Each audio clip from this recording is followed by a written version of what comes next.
noite. Você está bem? Está bem?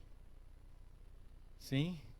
Só estou batendo o olho aqui, já fazendo cheque de quais as pessoas eu sei o nome. Né, Leandra? Para a gente poder impedir o sono. Eu fui pregar numa igreja que eu não posso dizer o nome, mas não muito longe de nós. E foi uma coisa, foi normal. Foi normal. Uma mensagem musical, e eu preguei, saí, cumprimentei as pessoas e eu ia pegar o carro para viajar, para voltar. Mas antes disso, eu passei por um saguão ali e uma pessoa me abordou com um pacote na mão e disse: pastor, não vai embora sem falar comigo. Eu parei para falar com ela e disse assim: eu trouxe isso aqui para você saber, dessa maneira singela, o quanto você é importante para mim e para minha família. Eu fiquei consternado, fiquei muito tocado por aquela frase. E ela disse assim: nós assistimos você todos os dias. Onde você está, a gente está. E quando alguém está em casa que não está te assistindo, eu chamo para assistir. E como a gente é tocado. E depois disso eu já comecei a deixar de estar consternado para estar constrangido, porque ela falou muitas coisas. E ela pegou e me entregou um pacote, era um bolo. Pensa num bolo gostoso, bem feito, de cenoura ainda, chocolatão em cima. E quando eu abri e vi o bolo, cheirei, ela me disse a última frase, a penúltima. Ela disse assim: tem mais uma coisa, posso falar? Eu falei: pode. Quando você está lá em Israel com aquele chapeuzinho,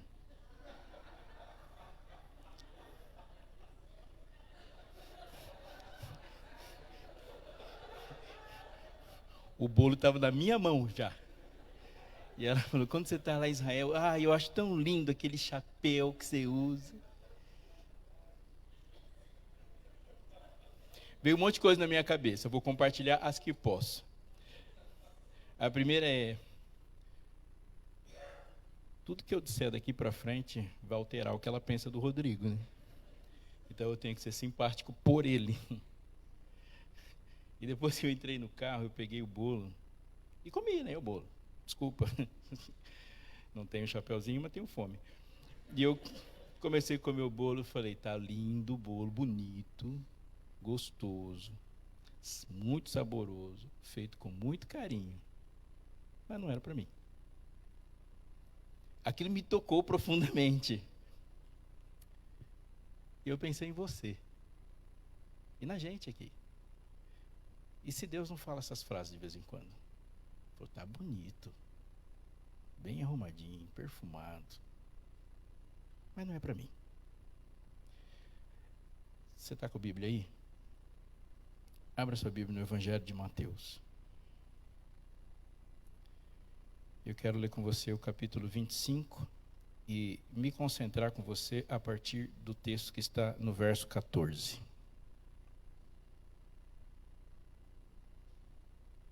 Mateus 25, 14.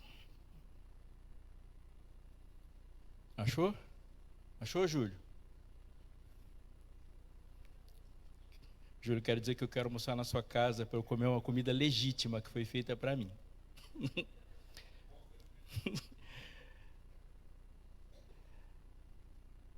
14 diz assim: pois será como um homem que, ausentando-se do país, chamou seus servos e lhe confiou seus bens. A um deu 5 talentos, a outro 2, e a outro 1, cada um segundo a sua própria capacidade, e então partiu. Do verso 16 para frente, as coisas só vão fazer o sentido que Deus queria que fizesse se a gente entender o que está escrito antes. Então nós vamos fazer esse exercício, e recomendo a você que você faça isso sempre. Essa parábola está sendo contada para responder uma questão. E tem uma coisa que Jesus faz, muito Jesus. Ele sempre conserta a pergunta. Se você fizer uma pergunta errada, ele vai colocar a pergunta do lugar certo e vai responder o que você perguntou e o que ele queria dizer. Sempre faz isso. Versículo 37 do capítulo 23 tem uma frase pesada. Pesada. Jesus diz assim: Jerusalém, Jerusalém, que matas os profetas e apedrejas os que te foram enviados. Quantas vezes eu quis reunir os teus filhos como a galinha junta os seus pintinhos debaixo das asas. E olha a tristeza da frase como termina. Mas você não quis. Você não quis. Eis que vossa casa vos ficará deserta. Declaro-vos, pois, que desde agora já não me vereis, até que venhais a dizer, bendito que vem em nome do Senhor. Veja, Jerusalém é a cidade mais importante do mundo para quem estava ouvindo. Jerusalém tem a construção mais importante do mundo para quem estava ouvindo, que era o templo. O templo já estava passando por um processo de uma destruição, construção, destruição, construção. Neste momento, Herodes está se empenhando em reconstruir o templo e ele levou 50 anos para ser terminado. E aqui faltavam ainda algumas coisas para terminar. Ele não está terminado ainda. E Jesus olha e fala, não vai ficar aqui pedra sobre pedra que não seja derrubada. Eu não sei se a gente consegue ter uma referência que pelo menos se aproxime disso. Talvez você chegar lá no Rio de Janeiro e ver o Cristo Redentor, um monte de escombros. Não ia doer tanto. Talvez uma ferida um pouco mais profunda foi o nova-iorquino olhando para o World Trade Center cair. Ou bizantinos olharem para a queda de Constantinopla e ver a última barreira da cristandade que cede ao mundo islâmico. Não sei se chega perto disso. Eu cresci, minha infância foi passada ali correndo na casa publicadora. Aquilo tem muito significado. Então, o dia que a casa uma vez foi assaltada, aquilo me doeu profundamente, mas ainda não chega perto. Mas imagine o que aconteceu no coração dos discípulos quando eles ouviram essa frase. Você não dorme depois. Eles ficaram muito preocupados. Aí, isso gera o que acontece no capítulo 24, verso 1. Tendo Jesus saído do templo, ia se retirando, quando se aproximaram dele os seus discípulos, para lhes mostrar as construções do templo. Claro que Jesus conhecia a construção do templo, ele estava lá, e os discípulos chegam assim, Jesus, olha para lá, é verdade mesmo? E ele, porém, lhes disse, não vedes tudo isso? Em verdade vos digo, não ficará aqui pedra sobre pedra que não seja derribada. Subiram ao monte. No Monte das Oliveiras achava-se Jesus assentado, quando se aproximaram dele os discípulos em particular, e lhe pediram, dize-nos então, quando acontecerão essas coisas? Que sinal haverá da tua vinda e da consumação do século? Você consegue perceber que eles não conseguem separar a destruição do templo da destruição do mundo? Ele não conseguiu digerir o fato de que o templo seria destruído e outra coisa ainda continuaria em pé. Ele fala assim, se Deus prometeu, a gente voltou, reconstruiu o templo, então isso aqui, o que você está falando? Você está falando é quando não tiver mais nada aqui. Jesus agora tem que separar as perguntas, responder as duas e responder o que eles não estão perguntando. Olha, presta atenção nessa resposta, verso 4. E ele respondeu, o que está escrito na sua Bíblia? Eles fizeram uma pergunta que tem alguma coisa a ver com isso? Não, e Jesus fala, vede que ninguém vos engane. Eu acho que o que se aproxima muito da gente aqui é quando você vai viajar para um lugar que você não conhece. Aconteceu comigo quando fui morar no NASP Campo São Paulo. E aí eu saía para fazer visita a alguns alunos ou fazer alguma outra coisa. Eu disse assim, como que eu faço para ir no Macedônia? E alguém falava, vai por ali. Não vai por aqui. Eu não perguntei por onde eu não vou, mas falava, não vai aqui. Ele já respondia duas perguntas, ou seja, você está indo lá a essa hora da noite? Não vá por ali. A pergunta dos discípulos sugere uma suscetibilidade ao engano. Quando eles fazem perguntas, Jesus falou, vocês estão extremamente vulneráveis a serem enganados. E ele já começa falando do engano antes de falar dos sinais. Agora perceba por que ele está falando isso. Porque os discípulos estão focados em catástrofes. Eles estão pensando em uma coisa catastrófica, destruidora. Portanto, se eles estão focados em catástrofe e destruição, eles estão emocionalmente vulneráveis. E se quer ser enganado, é só ficar assim. Olha só o que ele vai dizer. Porque muitos virão em meu nome, dizendo eu sou o Cristo, e vão enganar muitos. E agora ele explica o contexto com que essas pessoas vão falar. Certamente ouvireis falar de guerras e rumores de guerras. Vede, não vos assusteis, porque é necessário assim acontecer. Como está escrito no seu texto?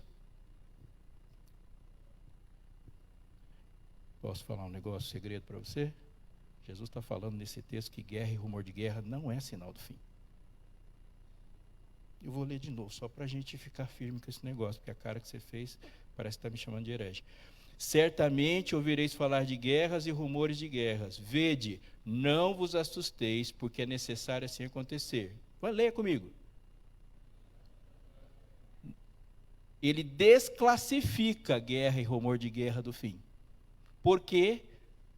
Porque guerra mexe com a gente. Ele sabe. E toda vez que vai aparecer uma guerra, nós vamos ficar com o coração aberto para que alguém use essa emoção e diga uma coisa que não era para ser dita. Se não houvesse aquele sentimento de uma Primeira Guerra Mundial e de uma ferida numa Alemanha envergonhada, não haveria nazismo. Ele diz, vai ouvir, mas não se assuste, porque não é o fim. Do dia que Jesus falou essa frase, até hoje, se você fizer uma conta histórica das que chegaram a ser informadas para nós, você não vai passar de 7 anos onde não havia uma guerra em algum lugar do mundo. Neste momento, nós estamos noticiando o que está acontecendo em Israel e o que está acontecendo na Rússia e Ucrânia, mas tem 11 concomitantemente acontecendo neste momento. O mundo é um mundo caído e em guerra, mas ele vai continuar. Porquanto se levantará nação contra nação, reino contra reino, haverá fomes e terremotos em vários lugares. Leia o 8 comigo. Fome e terremoto é começo ou fim? Princípio das dores. A expressão princípio das dores vai estar associada, depois em Lucas a gente melhor percebe isso. Ele fala, isso aqui não é parto, isso aqui é contração. É exatamente disso que ele está falando. Então sereis odiados e vos matarão, sereis odiados de todas as nações por causa do meu nome. Vos matarão. Ele está olhando para Pedro, ele está olhando para Tomé, ele está olhando para João, está olhando para Filipe e fala, vos matarão. Portanto, tudo que ele vai falar daqui vai acontecer com eles. Sereis odiados, vos matarão. Neste tempo, muitos hão de se escandalizar, trair, odiar uns aos outros. Levantar-se-ão muitos falsos profetas e enganarão a muitos. Percebe que ele fala de engano mais do que ele fala de qualquer outra coisa? E por se multiplicar a iniquidade, o amor se esfriará de quase todos. Aquele, porém, que perseverar até o fim, esse será salvo. Verso 14. E será pregado esse evangelho do reino por todo o mundo, para testemunha a todas as nações. Por favor, em nome de Jesus, não se esqueça do que eu vou dizer agora, porque é muito importante. A primeira coisa, Deus não entrega o protagonismo, a condução do projeto de redenção para o fim, para ninguém que não seja Ele mesmo. Ele está falando, nenhum político do mundo, nenhum general do mundo, nenhum líder religioso do mundo, ninguém no mundo diz quando que as coisas vão acontecer. Porque as pessoas mobilizadas por sentimentos que Satanás provoca fazem guerras.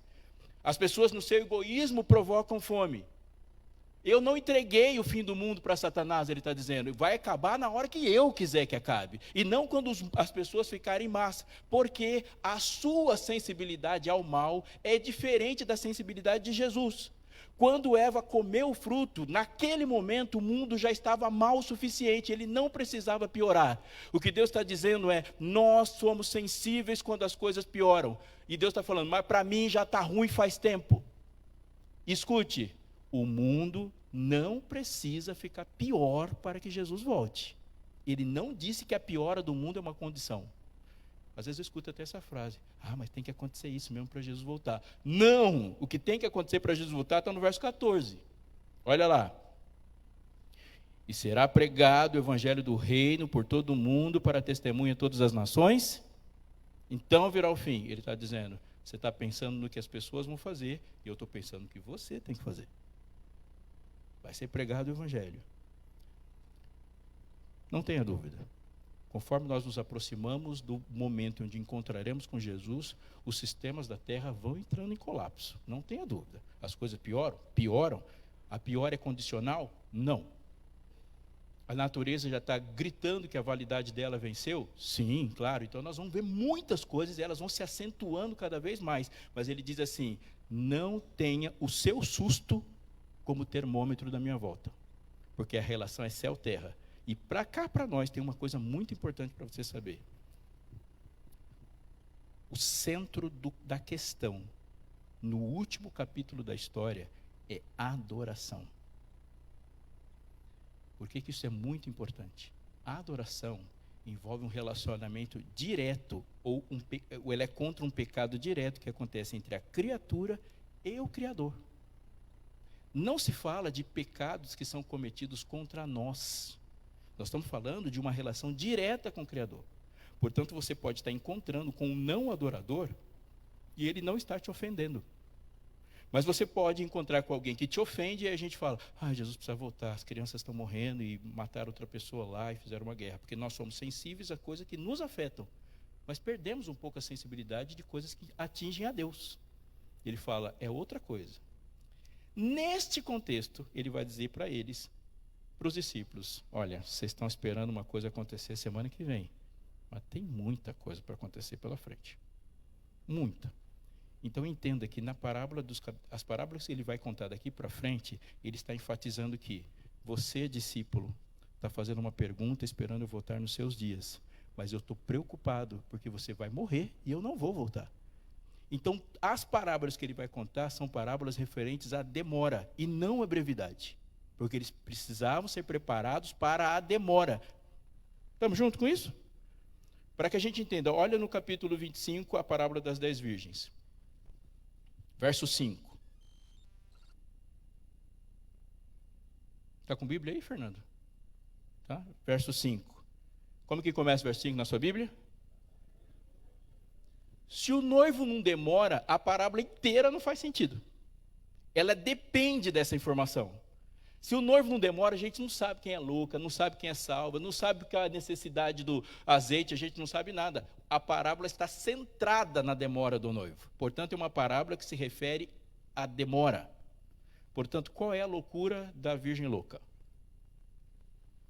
A loucura da virgem louca é alguém dizer para ela assim: Maranata. Ela diz: o Senhor logo vem. Mas ela não tem combustível para a demora. A louca é aquela que foi para o Campuri e voltou fervendo. E queria muito que Jesus voltasse na segunda-feira. Mas Jesus não voltou na segunda-feira. E a profundidade das suas decisões e da sua prática não é suficiente para aguentar as coisas que acontecem entre a conversão e a volta de Jesus. Ele está dizendo que a volta de Jesus, queridos, não é nenhum problema para você. Mesmo porque no momento que Jesus voltar, você não tem nada para resolver. Meu problema não é com a volta de Jesus. Meu problema é daqui até lá. Daqui até lá. Ele fala: vou concentrar em como você vive. Parábola dos talentos não faz nenhum sentido. Nenhum. Ela perde completamente o sentido se o Senhor dos talentos não demorar. Quando ele fala, fiquei com medo, ele está dizendo assim: eu não quero, diante de ti, perder o que eu tenho. Porque todo medo é um medo de perder alguma coisa. É o medo de perder a vida, é o medo de perder a família, é o medo de perder as posses. Medo é medo de perda, sempre será. Uma ameaça que nos produz medo, ela ameaça sempre tirar alguma coisa. Receoso, eu fiquei com medo, eu me protegi. Porque eu me considero algo de extremo valor a ponto de não arriscar o que eu considero valoroso pelo seu talento. É exatamente isso que está acontecendo. Entre o talento e o que eu temo perder, perca você. Eu fiquei com medo e eu escondi na terra e garanti o que é meu. Se a gente pegar essa frase aqui e atravessar uns 2000 anos nela, para ela ganhar uma nova configuração, poderia ser assim: pastor, é pecado ir no cinema? O que essa frase quer dizer? É o seguinte: se essa aqui é a linha da perdição, até qual ponto eu posso chegar? Eu não estou nem aí para você. Eu estou aí em não perder minha salvação.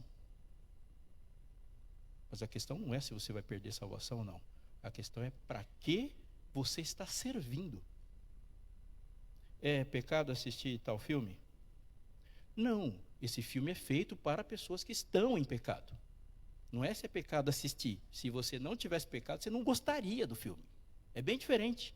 O que ele está dizendo aqui é, a pergunta de quem dobra o talento é: o que mais eu posso fazer para que o meu Senhor seja bem sucedido?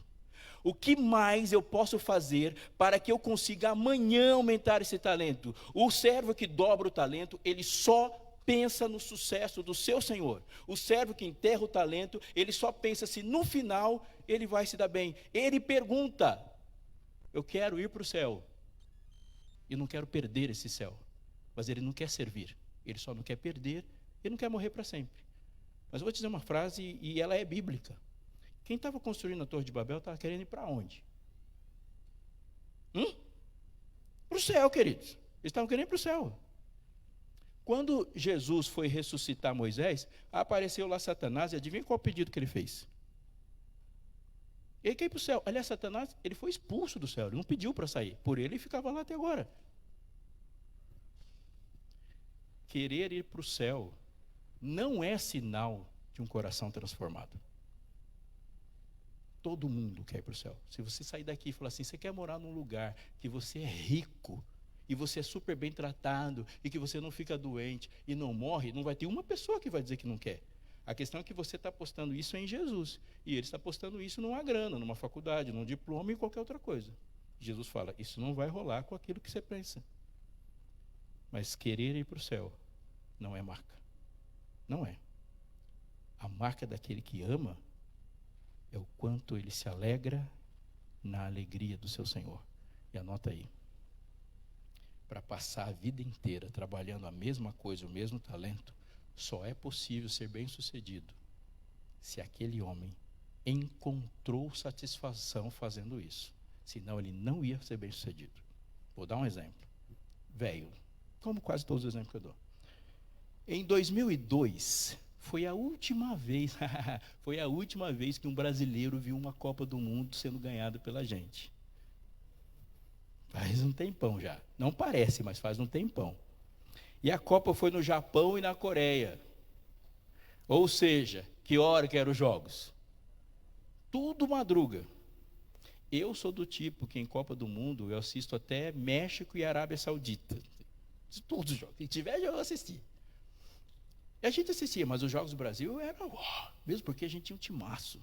Era um bom time, a gente sabia que aquele time dava medo. E aí, acordávamos 2 horas da manhã, 1 hora da manhã, 3 da manhã e ficava.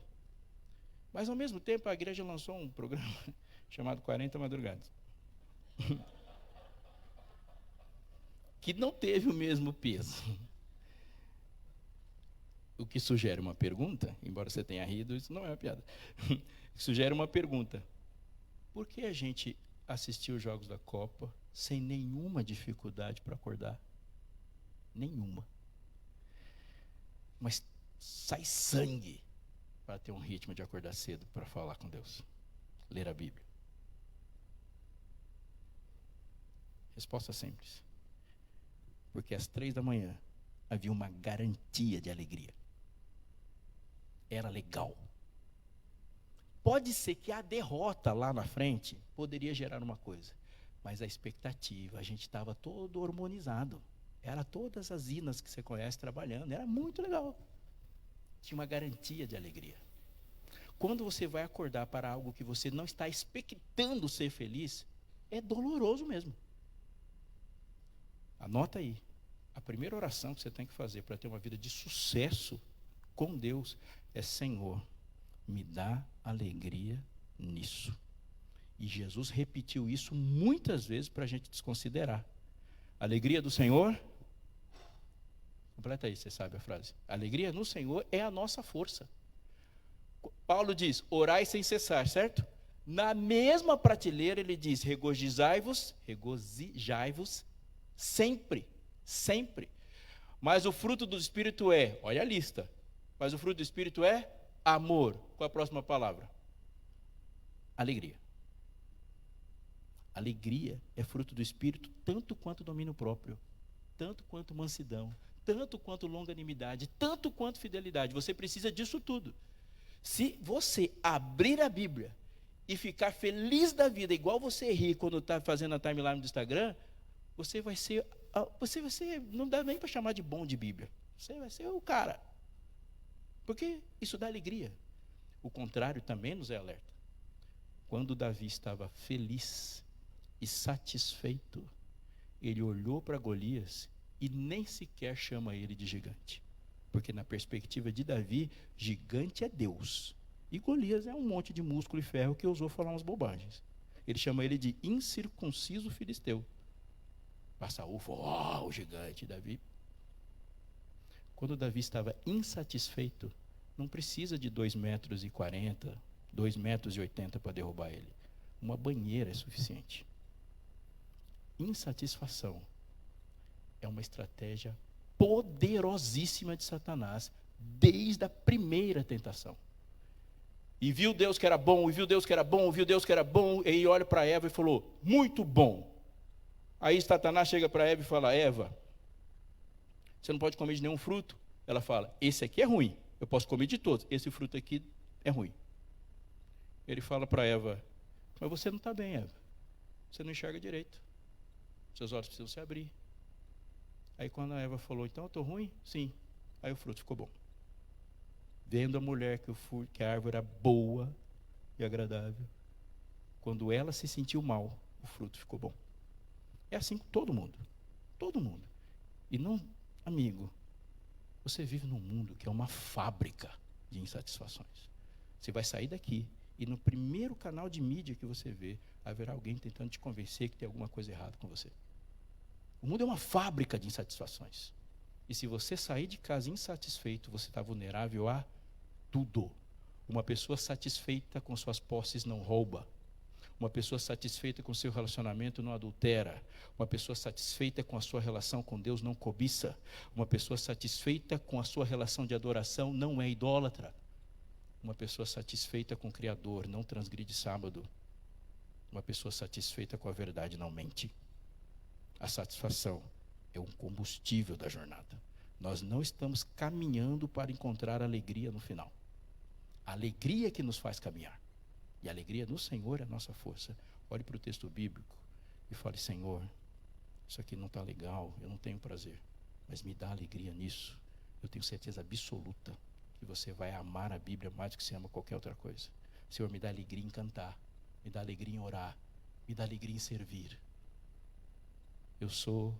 Eu e você, estamos na ponta da corda, que no passado tem uns nós de gente que foi para a fogueira cantando. Alegria do Senhor. O servo olha para o Senhor e fala, eu sou mais valioso que o seu talento. Eu não quero arriscar por ele. Eu não vou me arriscar. Mas antes de terminar, eu quero dizer uma última coisa dele. Jesus falou de 10 virgens. Virgem e solteira tem a mesma conotação, num mundo em que toda solteira é virgem. Então 10 virgens são 10 moças, 10 solteiras. Até o noivo chegar, não dá para saber quem é quem. Todo mundo tinha óleo, todo mundo tinha lâmpada, todo mundo estava esperando, todo mundo ouviu o grito. Aí o noivo chega atrasado. E aí as coisas se separam.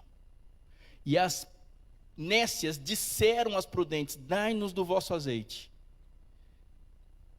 Agora não. O que o texto está dizendo é que você tem que ser alguém que se responsabiliza pelo seu preparo.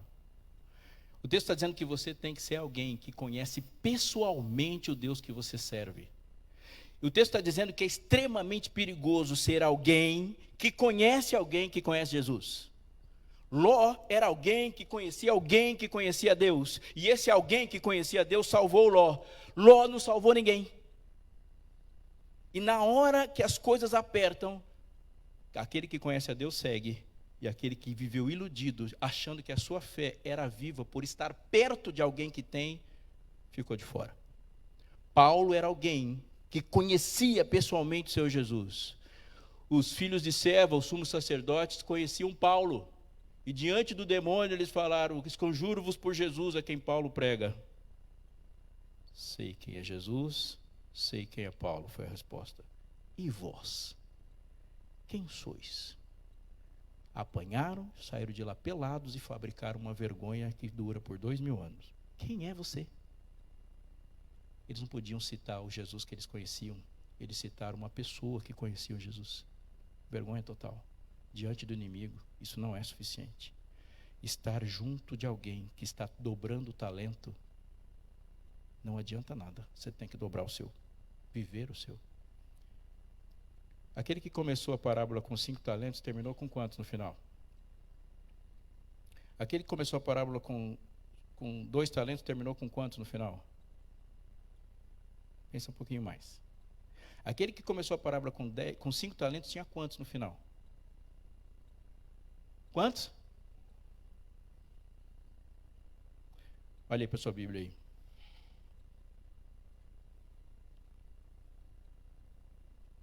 Verso 20. Então, aproximando-se que recebera 5 talentos, qual a palavra que está aí depois? Depois de 5 talentos, qual a palavra que está aí? Entregou. Aquele que recebeu 5 talentos tinha quantos no final? Nenhum. Ele entrega. Aquele que recebeu 2 talentos tinha quantos no final? Nenhum. Aquele que entregou 5 talentos tinha quantos no final? 10. Aquele que entregou 2 tinha quantos no final? Aquele que delegou os talentos. Os talentos mudam de tamanho, mas não mudam de dono. Eles não mudam de dono. Qual era na parábola a maior propriedade do Senhor? E essa é a resposta que fica no final. O Senhor é dono dos talentos e Ele é dono dos servos também. É por isso que Ele faz o que quer com os talentos e faz o que quer com o servo. Quando o servo chegou e falou, eu fiz o meu melhor aí enterrando na terra. E Deus fala, você esqueceu que você também é meu? Você não pode fazer isso. O talento é meu e você também. O maior bem do Senhor na parábola são os servos, não os talentos. Os servos multiplicam talentos. Talentos não multiplicam sozinhos. Deus faz uma lista de erros e traz a radiografia, o perfil do derrotado no tempo do fim. Ele pensa na salvação dele como se salvação não envolvesse relacionamento. Ele pensa nas perdas dele como se ele não fosse propriedade do próprio Senhor. Ele se engana achando que estar perto de gente fervorosa é fervor. E ele menospreza e desconhece que o Senhor é justo. Como eu disse que eu tenho um monte de coisa velha para contar, então eu vou contar mais uma para terminar.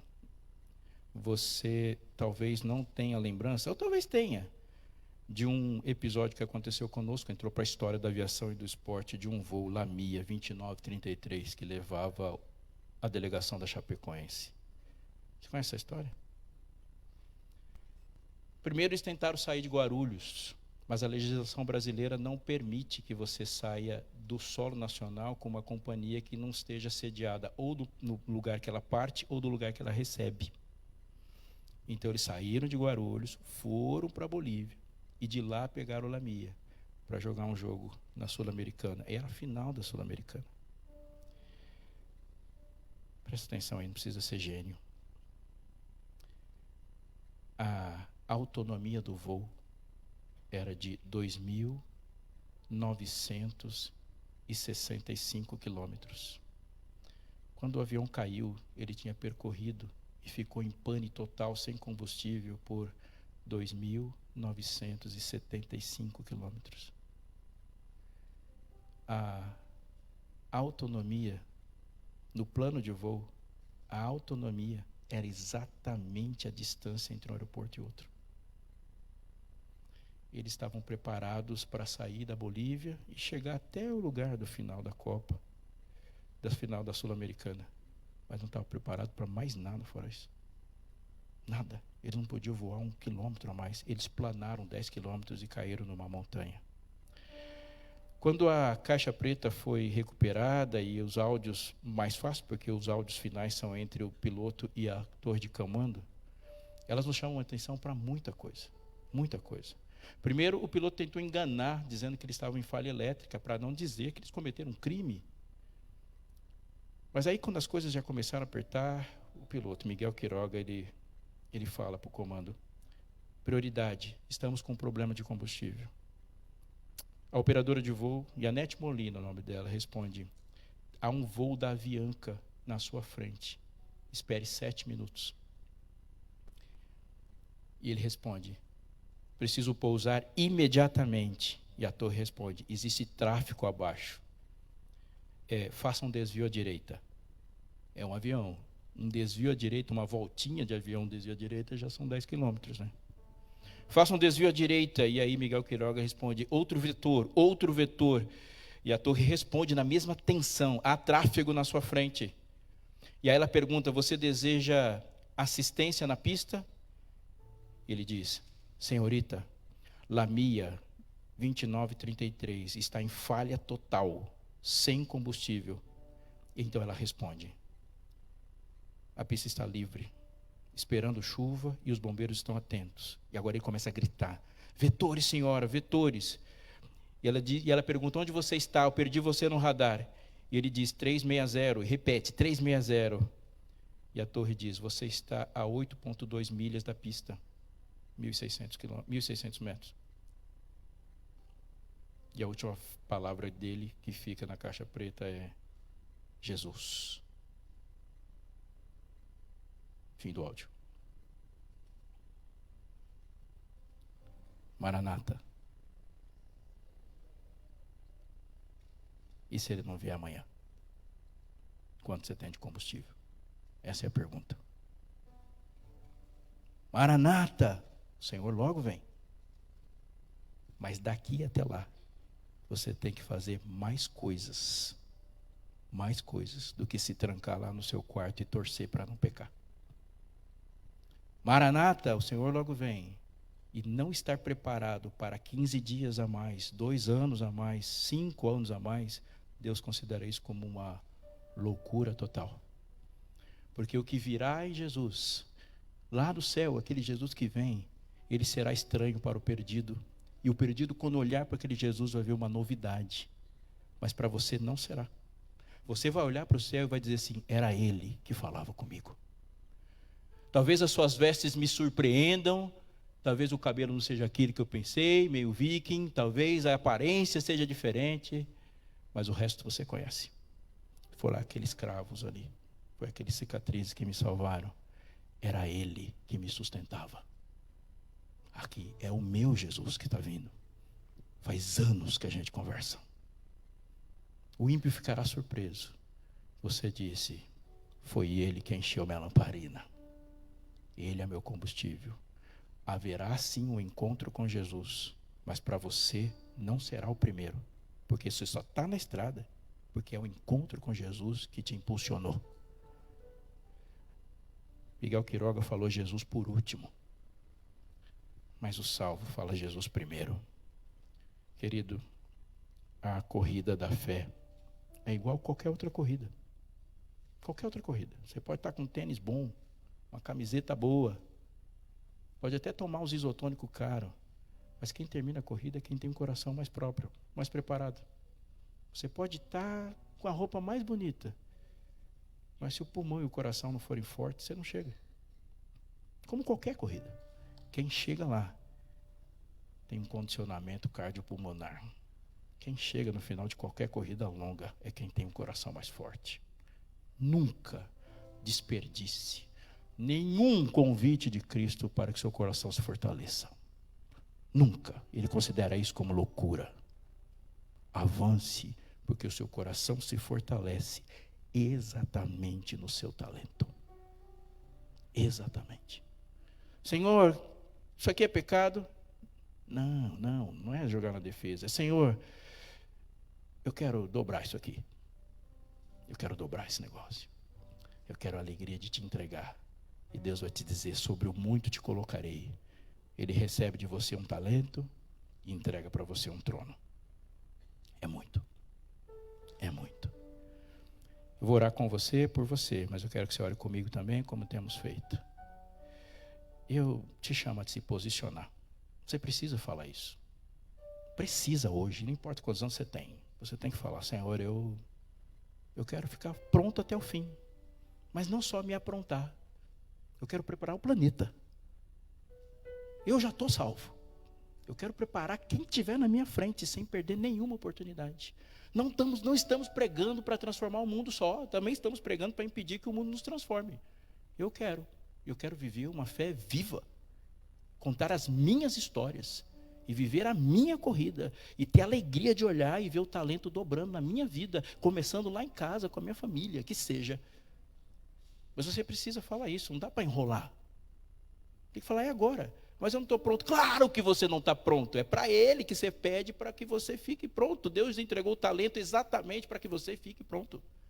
Você precisa se entregar e Ele te prepara. Nós vamos cantar agora uma música que você conhece. E eu quero que você fique em pé logo de cara e cante assim, decisivamente. Podemos fazer isso? Sim? Sim, então você tem que dizer sim ou não. Então cante. Ore. E no final eu oro no seu lugar.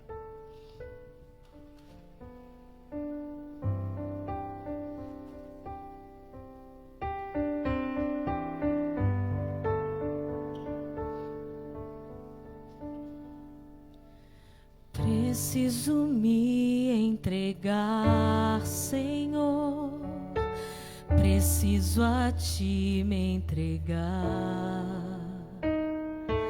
Preciso ouvir Tua voz a me falar.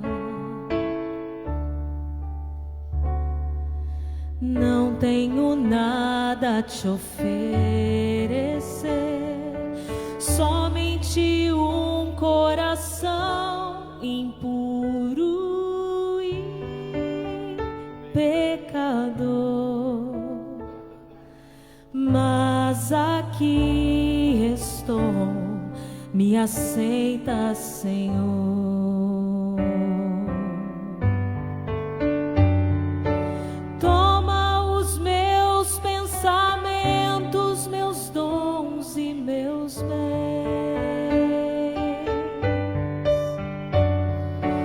Toma o meu coração e tudo que ele tem.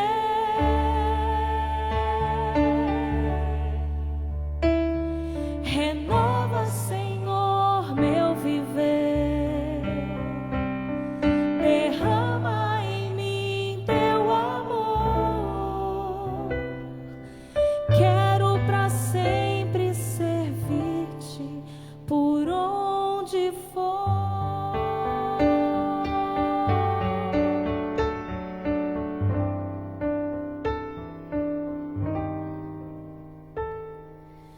Preciso me entregar, Senhor. Preciso a Ti me entregar. Preciso ouvir Tua voz a me falar.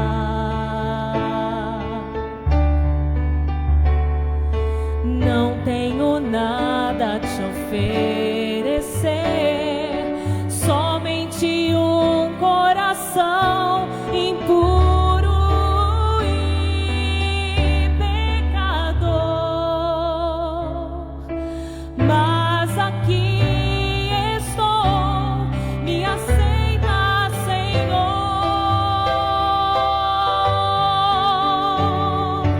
Toma os meus pensamentos, meus dons e meus bens. Toma o meu coração e tudo que ele tem.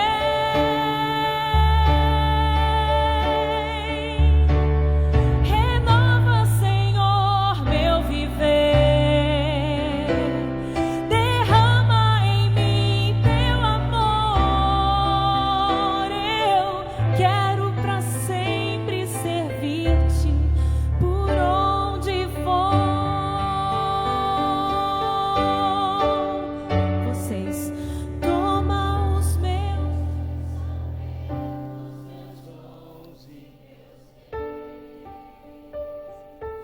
Toma, Senhor. Toma o meu coração e tudo que ele tem. Renova, Senhor.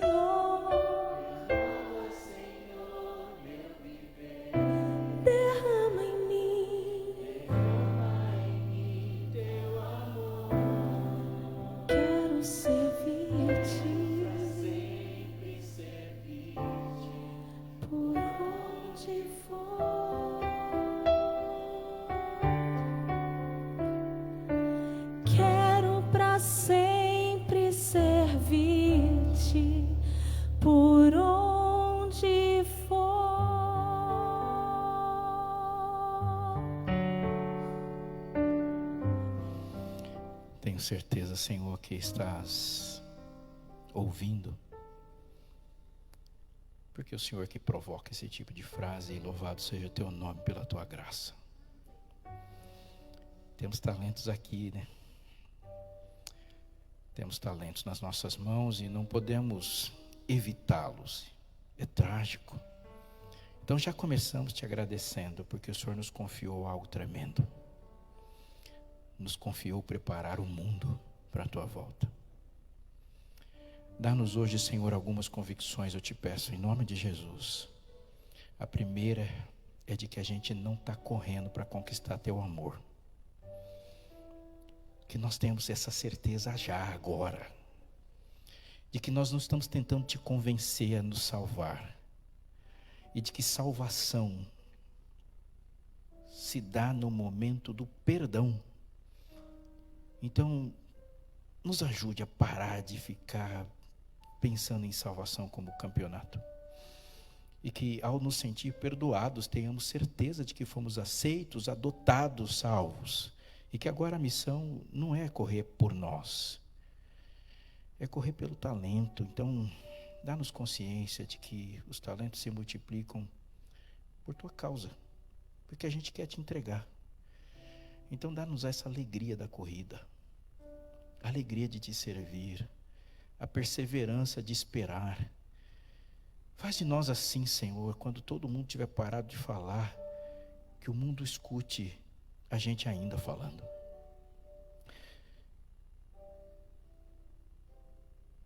Quando todos tiverem se levantado já, que do céu o Senhor veja a gente ainda ajoelhado, pedindo e confiando em Ti. Se todo mundo já parou de esperar, e tem muita gente, Senhor, que manteve-se decepcionado, que não está mais te esperando, nem está falando que o Senhor volta, que o mundo escute seu povo ainda dizendo: ora vem, Senhor Jesus. Ele vem sim. Ele vem para essa geração. Se o mundo tiver parado de pregar, Senhor, que ainda a graça nos impulsione. Se a gente tiver sem força, se a gente tiver sem recursos, que a gente ainda pregue até o último instante, até a última gota, Senhor, e que as nossas forças se renovem em Ti. Pai querido, é por Tua causa, é para a Tua glória. E quando orarmos, Senhor, que esse seja sempre o motivo. Enche a nossa vida do combustível que vem de Ti, para que a gente chegue até o ponto onde nos encontraremos. Quando o Senhor abrir um sorriso e falar a primeira frase, quando o mundo correr que o mundo correr longe de Ti, que a gente corra para o Teu abraço e diga: era dele que eu falava, foi Ele. Foi por Tua causa, Senhor. Nos abençoe aqui. Prepara-nos, Senhor. Queremos para sempre servir-te. Por onde for. Em nome de Jesus. Amém.